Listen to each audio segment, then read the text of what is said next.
मित्रांनो, अभिजित भट्टाचार्य हा ते सिंगर ज्यांनी शाहरुख खानला वेगवेगळ्या प्रकारच्या गाण्यांमधून यशस्वी केलेला आहे, हिट केलेला आहे, तेच सिंगर. आता त्या सिंगरचा एक पॉडकास्ट झाला. त्या पॉडकास्टमध्ये ते म्हणतायत की गांधीजी हे पाकिस्तानचे राष्ट्रपिता होते, ते भारताचे नव्हते.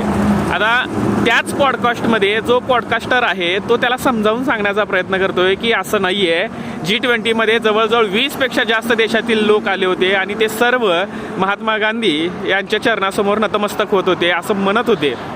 आणि त्यावर त्या माणसाचं म्हणणं काय होतं की 10 ते 15-20 वर्ष थांबा, अजून तुम्ही गांधीजीचं नाव कुणीच घेणार नाही, कारण गांधीजींनी भारतासाठी काहीच केलेलं नाही आहे आणि ते भारताचे राष्ट्रपिता नाही आहेत. आता मला त्या माणसाला सांगावंसं वाटतंय की राष्ट्रपिता ही पदवी कुणी दिली, तर ती पदवी दिली सुभाषचंद्र बोस यांनी.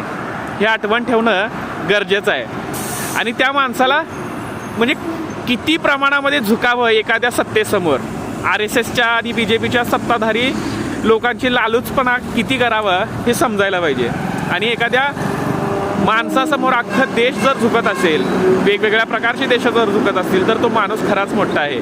ही लोक मान्य करायला अजूनसुद्धा तयार नाही आहेत आणि हे भविष्यात सुद्धा मान्य करतील असं मला वाटत नाही आहे.